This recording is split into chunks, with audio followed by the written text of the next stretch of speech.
다 함께 마음을 정돈하시고 경건한 마음으로 주일 예배를 드리겠습니다. 하나님은 영이시니 예배하는 자가 영과 진리로 예배할지니라. 아멘. 다 함께 찬송가 40장 찬송 드리겠습니다. 찬송가 40장입니다.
잠시 후에 우리 모두 주를 보겠네. 주님께 영광 할렐루야. 영광스러운 보좌 위에 거룩하신 주, 주님께 영광 할렐루야. 하나님의 자녀 그의 찬송 들으며 밝고 거룩한 길로 기쁨으로 나아가 주의 보좌 앞으로 속히 들어가겠네. 주님께 영광 할렐루야. 만국 백성 천국에서 소리 높여서 주님께 영광 할렐루야. 영원 거룩 주의 공도 찬양하겠네. 주님께 영광 할렐루야. 하나님의 자녀여 그의 찬송 들으며 밝고 거룩한 길로 기쁨으로 나아가 주의 보좌 앞으로 속히 들어가겠네. 주님께 영광 할렐루야. 우리 다 함께 사도신경 신앙 고백드리겠습니다. 나는 전능하신 아버지 하나님 천지의 창조주를 믿습니다. 나는 그의 유일하신 아들 우리 주 예수 그리스도를 믿습니다. 그는 성령으로 잉태되어 동정녀 마리아에게서 나시고 본디오 빌라도에게 고난을 받아 십자가에 못 박혀 죽으시고 장사된 지 사흘 만에 죽은 자 가운데서 다시 살아나셨으며 하늘에 오르시어 전능하신 아버지 하나님 우편에 앉아 계시다가 거기로부터 살아있는 자와 죽은 자를 심판하러 오십니다. 나는 성령을 믿으며 거룩한 공교회와 성도의 교제와 죄를 용서받는 것과 몸의 부활과 영생을 믿습니다. 아멘. 다 함께 찬송가 320장 찬송 드리겠습니다.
대표해서 김희선 장로님께서 기도 들으시겠습니다.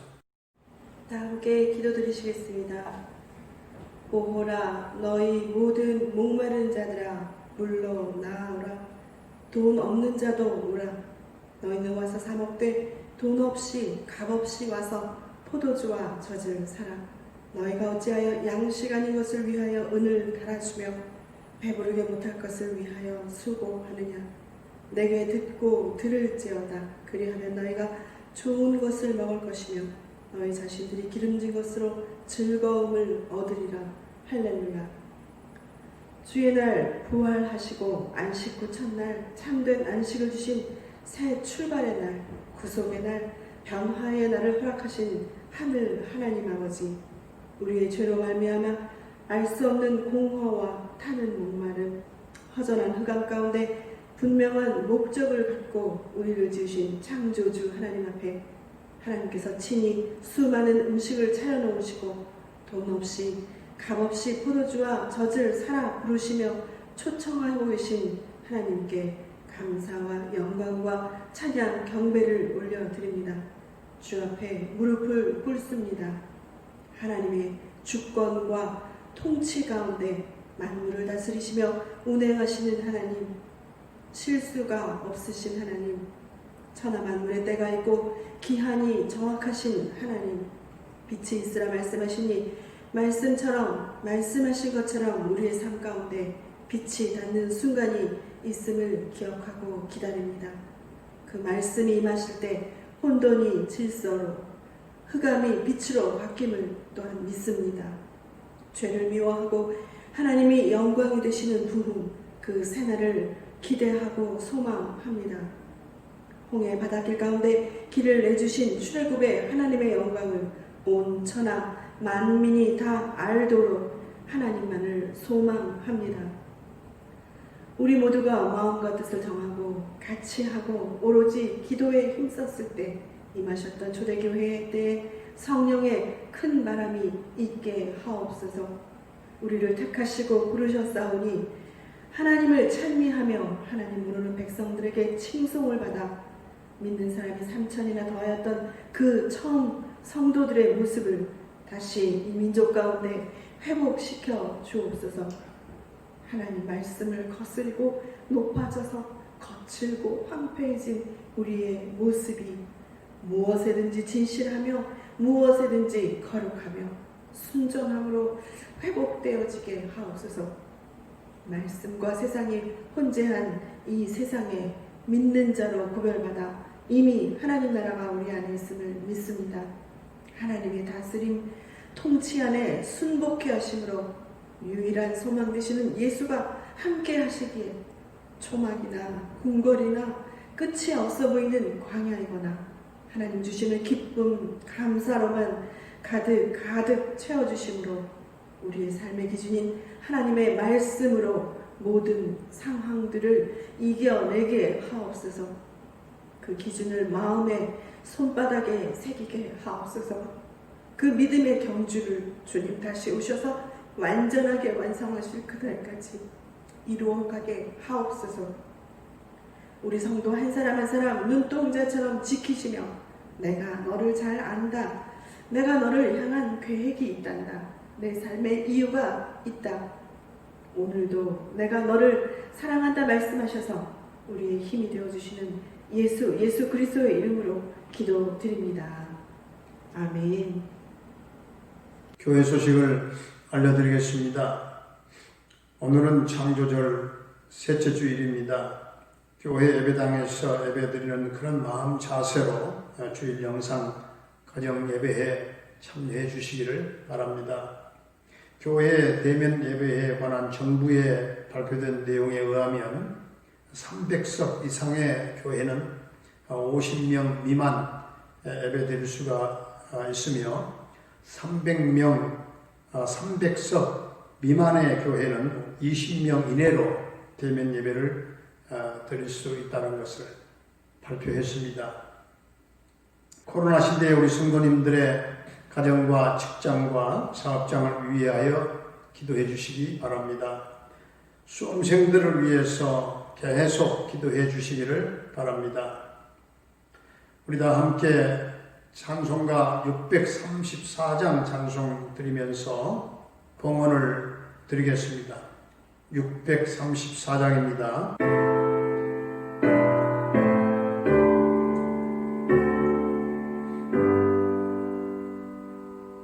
모든 것이 주께로부터 왔으니 이 예물을 주께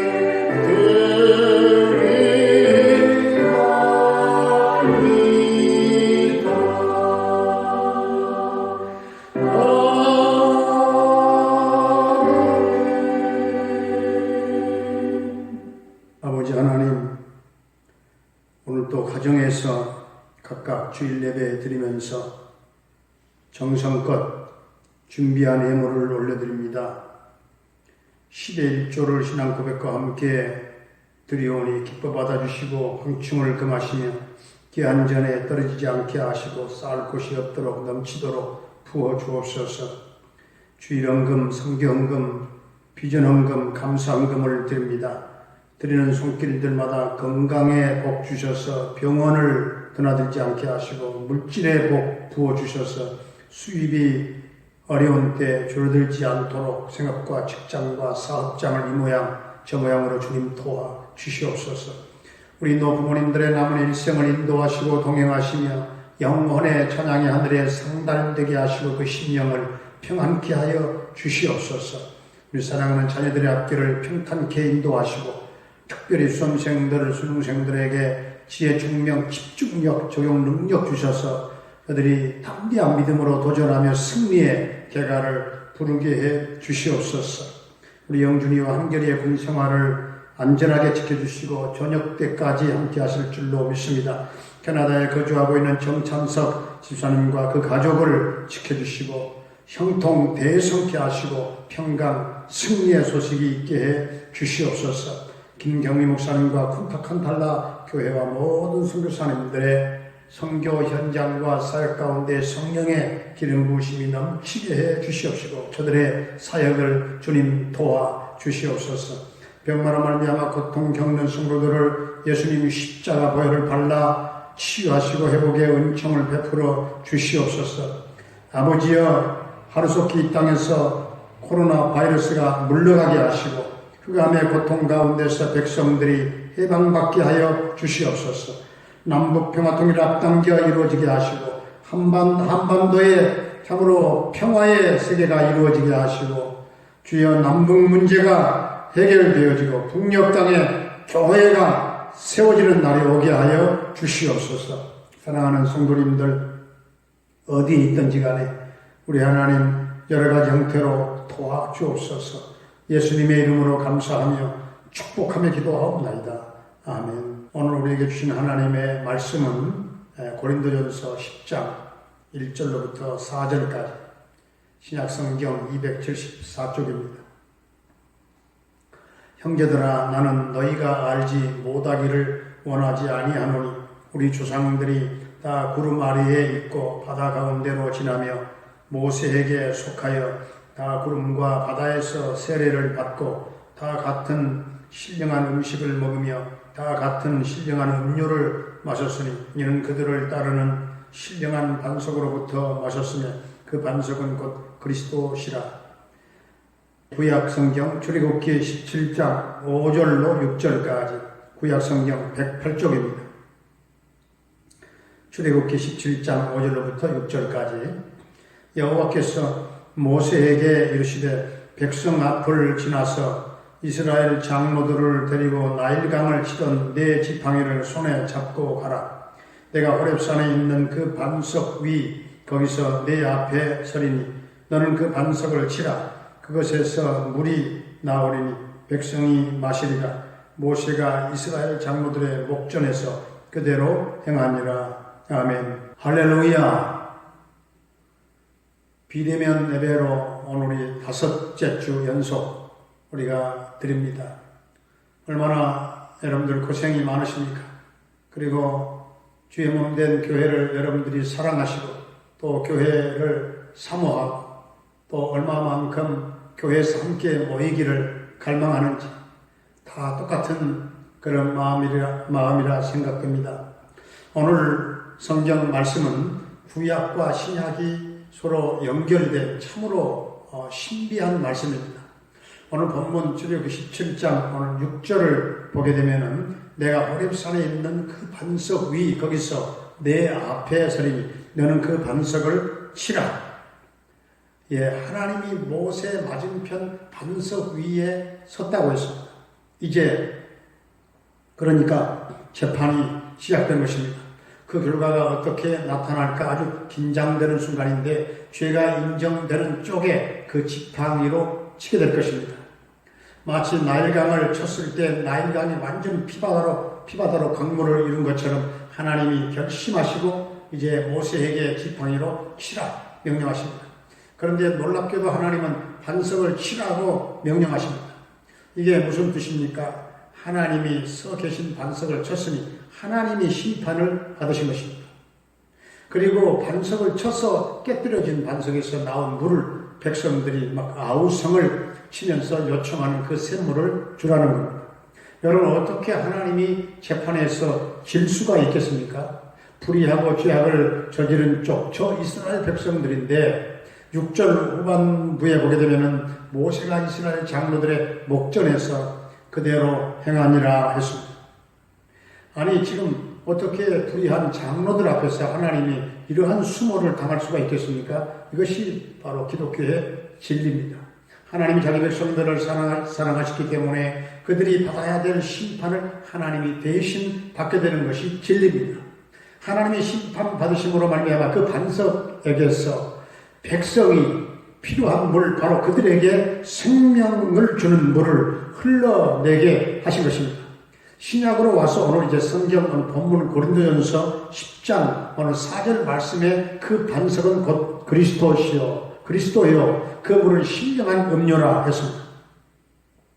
그러니까 구약의 모형이 신약에서 실제적으로 이제 성취된 것입니다. 반석과 물 그리고 예수님과 관계된 아주 중요한 성경 구절이 신약 성경에 한 곳 더 나오게 되는데 바로 요한복음 7장 37절에 나와 있습니다. 명절 끝날 곧 큰 날에 예수께서 서서 외쳐 이르시되 누구든지 목마르거든 내게로 와서 마시라. 이 명절은 바로 초막절을 말하는데 초막절은 옛 모세 시대의 광야를 기억하는 그런 절기지요. 명절 큰날 이것은 이 말은 초막절 마지막 행사날 마지막 날을 말하는 것입니다. 초막절 마지막 날에 있는 행사는 절기 축제 기간 중에 가장 중요한 그런 하이라이트입니다. 초막절 축제는 광야 반석의 물과 관계된 행사로 이제 시작이 되고 또 관계된 행사로 끝을 이제 맺게 되는 것입니다. 첫날에 대제사장이 신루한 물을 두 항아리에 담아 안고 성전을 향하여 행진을 하게 됩니다. 그 뒤로 제사장들과 유대인들이 행렬을 이루며 따라가는데 그리고 축제 기간 동안에 그 물 항아리를 성전 안에다가 놓아두게 됩니다. 바벨론 탈무드 미시나에 보게 되면은 백성들이 성전에 모이고 대제사장이 두 물 항아리를 들고서 성전 앞에 뜰에 있는 그 바위 위에 딱 서게 됩니다. 백성들은 옛 그런 광야를 생각하면서 이제 좀 목이 마르다, 정말 시원한 물을 마시고 싶다, 그렇게 생각하면서 반석을 쳐다보는 것입니다. 대제사장들이 그 물을 이제 반석 위에다가 붓게 되는데 옛 모세가 반석을 쳐서 이제 물이 흘러나온 그 장면을 재현해 보이는 것이죠. 물이 반석을 타고 흘러내릴 때에 백성들은 환호하며 춤을 추면서 기뻐하고 초막절 행사가 절정을 이루게 됩니다. 바로 그 순간 제사장이 항아리를 들고 나오기를 기다리며 사람들이 반석을 쳐다보며 목마르다 생각하고 있는 바로 그 순간에 예수님이 갑자기 그 반석 위로 올라가시지 않았겠는가. 그리고 주님께서 외치시기를 누구든지 목마르거든 내게로 와서 마시라. 바로 이 신약의 장면과 이제 구약의 호렙산 장면이 서로 이제 연결되는 그런 장면이죠. 그래서 호렙산이 하나님의 산으로 불렸던 것처럼 성전산도 하나님의 산입니다. 호렙산에 반석이 있었던 것처럼 이 성전 뜰에도 반석이 놓여 있다 그 말이에요. 옛날 그 반석 위에 하나님이 서신 것처럼 이제 성전 반석도 하나님이 임재해 계시는 성전 앞에 놓여 있는 것입니다. 옛날 반석에서 물이 흘러나온 것처럼 반석이신 예수님께서 내가 물을 주겠다 말씀하십니다. 초막절에 예수님이 반석에 서셨습니다. 옛 반석과 새 반석이 서로 연결되고 있는 것입니다. 이제 임무교대 시간이 이제 되었습니다.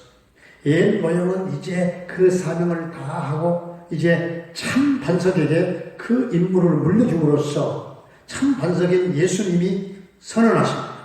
이제 내가 물 참 생수를 주겠노라. 실체가 참 반석의 역할을 하겠다고 지금 선언하신 것입니다.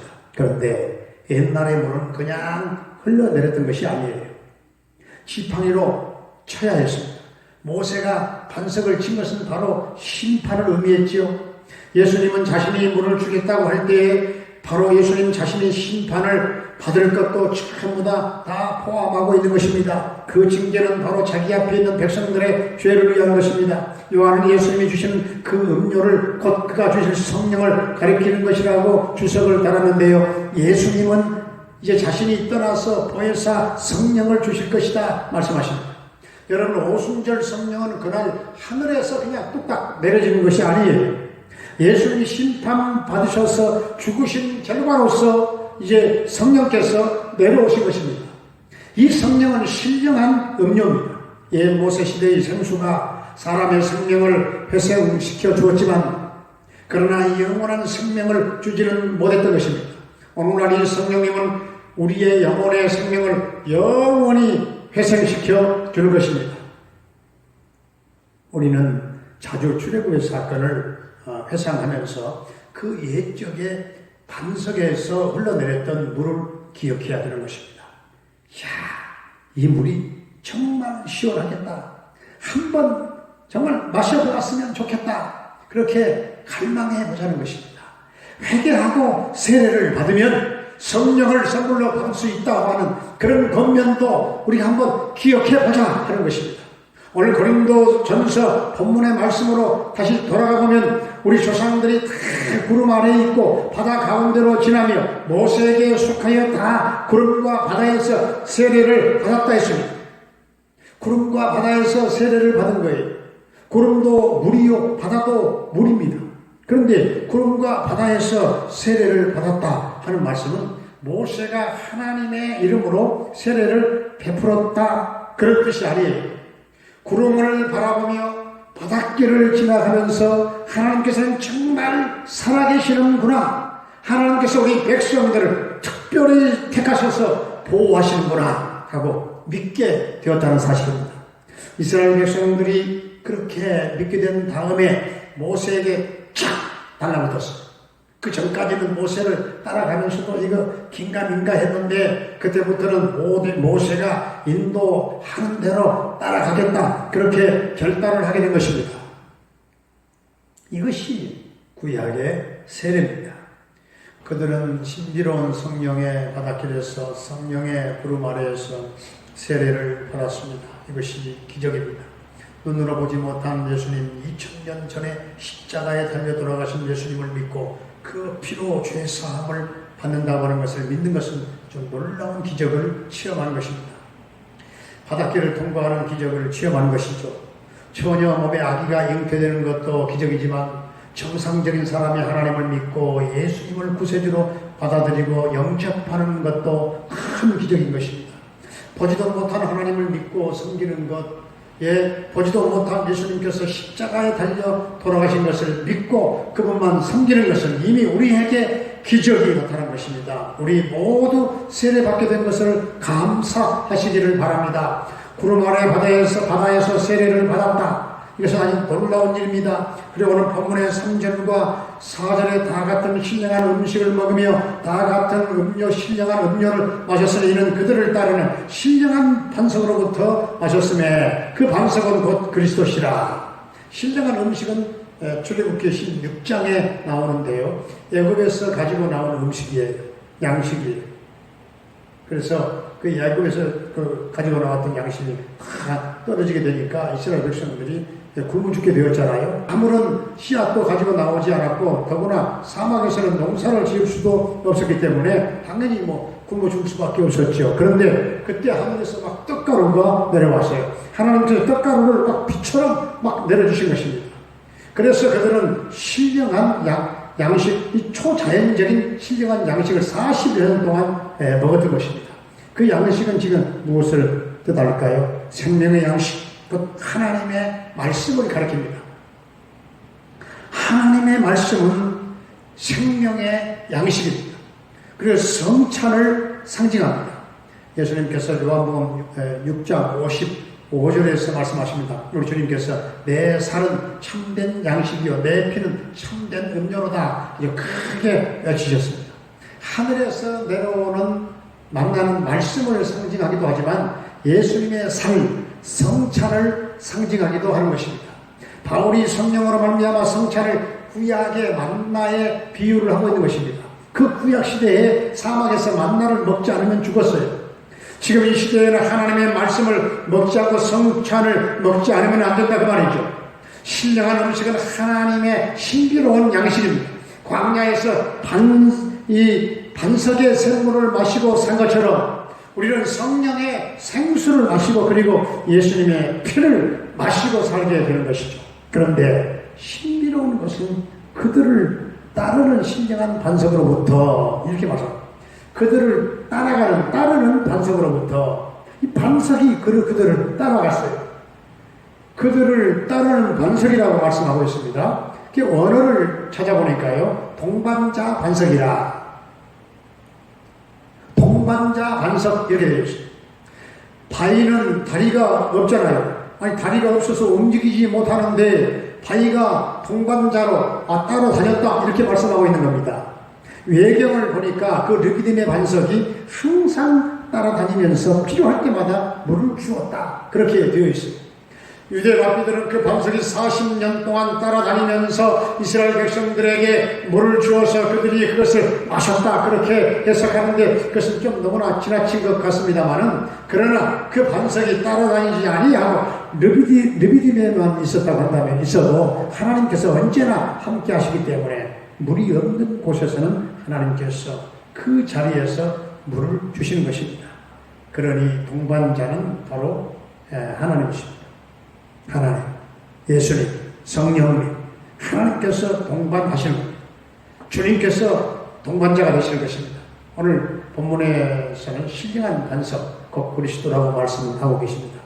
예수님은 우리의 반석 되십니다. 우리의 동반자 반석 되십니다. 우리의 인생의 기초도 되시지만 우리에게 생수를 주시는 반석이십니다. 참으로 신비롭습니다. 우리 주님께서는 언제나 우리의 동반자로 우리와 동행하시면서 목마를 때 우리에게 시원한 물을 주시고 굶주릴 때 일용할 양식도 주시고 말씀도 주시고 성찬도 주시고 우리가 죄 지을 때마다 주님의 피로 깨끗하게 씻어주시고 모든 것을 다 해주시는 것입니다. 사과나무 한 그루가 있었는데요. 한 소년이 사과나무 아래에 앉아 놀기도 하고 피리를 불기도 하고 책을 읽기도 했습니다. 집을 떠나 살던 소년은 청년이 되어서 예쁜 여자와 사귀었습니다. 사과나무를 찾아와서 말했습니다. 사과나무야, 결혼해야 되는데 돈이 없다. 사과나무가 말했습니다. 내 사과를 따다가 팔아서 결혼해라. 그는 사과를 따다 팔아서 결혼했습니다. 결혼 후에 사업을 하다 어려워진 그는 또 사과나무를 찾아갔어요. 사과나무야, 사업이 어려워서 찾아왔다. 내 가지를 잘라 팔아라. 그는 가지를 내다 팔았습니다. 그 다음에 또 사업이 어려워지자 청년이 또 사과나무를 찾아왔습니다. 사과나무야, 또 어렵게 되었다. 그러면 내 둥치째로 잘라서 팔아라. 세월이 지나서 노인이 되어서 사과나무를 찾아온 그에게 사과나무가 말했습니다. 이제는 내 나무 그루터기에 앉아서 쉬어라. 사과나무가 그 소년에게 모든 것을 아낌없이 주었다고 하는 그런 이야기가 있습니다. 하나님께서는 여러분과 저를 위해서 바보처럼 모든 것을 다 주셨습니다. 모든 것을 다 내어주셨습니다. 하나님의 입장에서 생각해 보시면 여러분, 자신이 죽는 것이 낫지 죽는 자리에 아들을 내놓을 수 있겠습니까? 그런데 하나님께서는 아들을 십자가에 못 박혀 돌아가시게 하셨습니다. 또 예수님께서는 이 땅에 오셔서 가시관을 쓰시고 십자가에 못 박히셨습니다. 발가벗긴 채로 십자가에 달리셨습니다. 예수님께서는 그 부끄러움을 참으셨어요. 여러분과 저를 위해서 살도 주시고 피도 주시고 아낌없이 모든 것을 다 주셔서 우리를 구원하셨습니다. 그 주님께서 지금도 우리를 인도하십니다. 보호하십니다. 먹이십니다. 마시게 하십니다.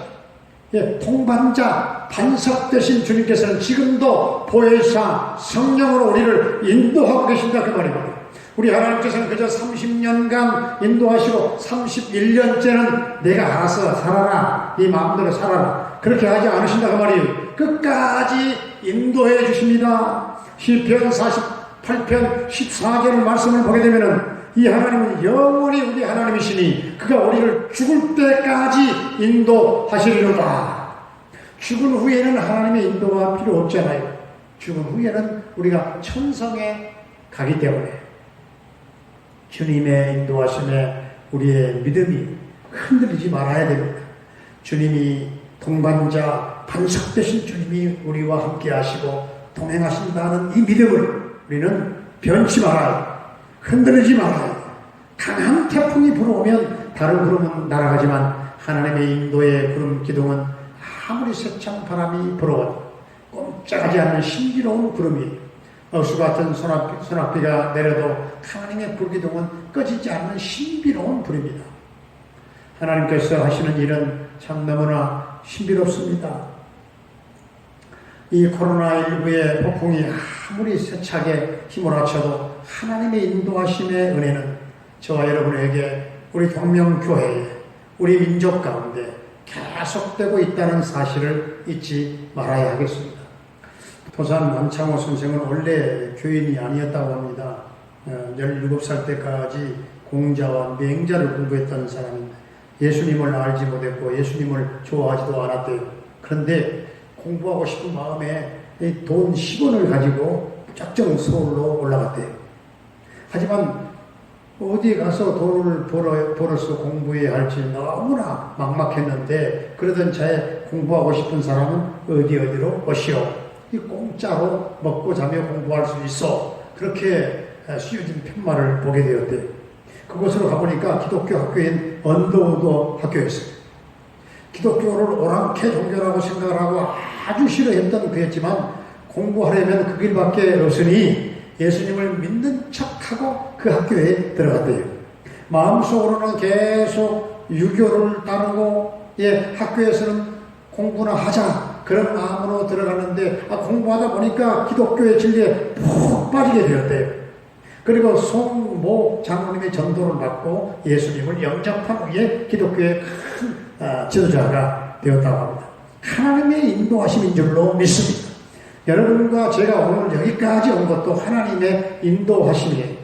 이 땅에서 모든 부귀영화를 누리며 아무리 건강하게 산다 할지라도 예수님을 만나지 못하고 세상을 떠난 사람은 너무나 불쌍한 사람인 것이죠. 하지만 비록 부족한 것이 많고 병든 몸으로 어렵게 산 사람이라 할지라도 예수님을 만나는 사람은 정말 복 있는 사람이요 행복한 사람인 것입니다. 정말 그렇습니다. 예수님을 믿고 이틀 후에 이 세상을 떠난다 할지라도 예수님을 믿기만 하면 복 있는 사람입니다. 우리를 여기까지 인도하신 하나님께 우리 모두 감사드리시기를 바랍니다. 코로나19로 말미암아 너무나 오랜 날 동안 성도님들의 고통은 정말 이만저만이 아닙니다. 온 국민들에게까지 질병의 고통과 그리고 경제적인 피해를 가중시킨 일에는 우리 목회자들과 그리고 교회들의 책임이 저는 크다고 할 수 생각을 합니다. 그리고 집회에 동조하면서 참여한 일부의 그리스도인들도 책임을 사실 피할 수가 없는 것이죠. 일정 부분 물론 방역 당국의 책임도 있겠지만 이런 시국에는 뭐 누구의 자유자의 것을 타당하기 전에 교회뿐만 아니라 온 국민 모두가 다 합력하여 이 코로나 난국에서 빨리 벗어나는데 힘을 모아야 된다고 말입니다. 이것이 모두에게 유익이 되는 길이에요. 사실 코로나가 거의 한 8개월 동안 진행되는 동안 저는 우리 동명교회 성전을 혼자 지키게 되었는데요. 성도님들에게는 한편으로 죄송한 마음도 들었습니다. 성도님들은 모두 교회의 성도님들은 출입해서는 안 된다 그렇게 하면서 저 혼자 성전을 지키는 그런 정말 미안한 마음이었어요. 평상시에 우리 동명교회의 스타일을 굳이 말씀드리자면은 뭐 가정 신방 중심의 교회는 아니었어요. 주일 중심의 교회라고 볼 수 있습니다. 주일날 성전에 모여서 예배 드리는 일이 가장 소중했고 그 다음에는 서로 얼굴을 대하고 서로 식탁을 나누고 약속 하나마 서로 친교를 나누지 않았겠습니까? 이 코로나가 오면서 이 주일 중심의 예배와 친교를 나누지 못하는 그런 아쉬움과 안타까움이 얼마나 큰지 모르겠어요. 저는 수십 년 동안 목회하면서 원래 돌아다니는 목사가 아니었어요. 오직 성전을 사수하고 성전을 지키고 말씀과 기도에 치중하는 그런 목회였어요. 부족하지만 정치하는 목사도 아니었어요. 그러다 보니까 제가 섬기는 교회도 말씀과 기도와 예배 중심의 교회였어요. 언제나. 물론 신방과 친교와 성전은 당연히 휴가되어야 될 그런 사역이지요. 어쨌든 밖에서 볼 때는 답답할 정도로 돌아다니지 않고 언제나 성전을 지키는 그런 목사였습니다. 좀 열람된 이야기 같습니다만은 제가 실력이 부족한 탓도 있겠지만 저는 오직 교회와 기도와 말씀, 일주일의 말씀 사역, 일주일 내내 시간을 다 할애해도 부족한 그런 목회의 인생을 평생 저는 살아왔습니다. 항상 부족해요. 항상 큰 변동이 없어요. 그런데 막 쏘다니다가 휩쓸려 다니면서 밖에서 만나고 차 마시고 바깥 바람, 정치 바람 좋아하고 치맛바람에 휘파람 불면서 바깥 세상에서 놀기 좋아하는 사람들은 지금 코로나 시대에 견딜 수가 없다고 하대요. 자, 들어보니까 그런 사람들이 우울증이 지금 심하게 와가지고 견딜 수 없어 하는 사람들이 많대요. 이럴 때일수록 집안에서 골방에서 기도의 깊은 샘으로 들어간다면 얼마나 좋겠습니까? 코로나 시대의 고통과 함께 비록 비대면 영상 예배로 드리고 있지만 교회가 본질로 돌아가라고 하는 하나님의 강력한 그런 경고에 쌓인 우리 모두가 두 눈을 뜨고서 우리는 보아야 할 줄로 압니다. 세계적으로 코로나19 확진자가 3천만 명을 지금 넘어섰잖아요. 사망자는 95만 명을 지금 넘어섰어요. 코로나로 고통받는 이 지구촌의 수많은 사람들과 95만 명의 그 유가족들을 우리는 함께 위로하면서 살아있는 모든 만민들이 예수님을 만나 구원받은 자로서 살아가는 행복한 사람들로서 사나 죽으나 신령한 단석 되신 예수 그리스도를 믿음으로 영원한 생명을 누리는 영생과 구원의 행복자들이 다 될 수 있기를 주의 이름으로 축원합니다. 주의 이름으로 축원합니다. 은혜로우신 우리 아버지 하나님, 우리의 신령한 반석이시고 동반자 반석 되신 주님 성령께서 우리 성도들을 따라다니면서 이 세상 끝날까지 따라다니며 동행하실 줄로 믿습니다. 억만 죄인들을 위해서 살도 주시고 피도 주시고 아낌없이 모든 것을 다 주셨어요. 우리를 구원하시고 우리 나그네 인생들을 인도하시고 보호하시고 먹여주시고 마시게 하시고 인도하신 그 은총을 감사드립니다. 우리는 모두가 사나 죽으나 신정한 반석 되신 예수 그리스도를 믿음으로 영원한 생명을 누리는 영생과 구원의 행복자들이 다 되게 하여 주시옵소서. 예수님의 이름으로 기도드리옵나이다. 아멘. 지금은 성부, 성자, 성령 하나님의 은혜와 사랑과 충만 교통하신 그 역사하신 시대적으로 어려운 때에 동반자 되시고 반석 되신 예수 그리스도의 동행하심을 확신하는 그 믿음으로 살기 원하는 우리 모든 성도님들을 위해 오늘 너무나도 여기에 동착한 이 나라, 이 민족 위에 이제로부터 영원히 함께 계시옵기를 간절히 축원하옵나이다. 아멘.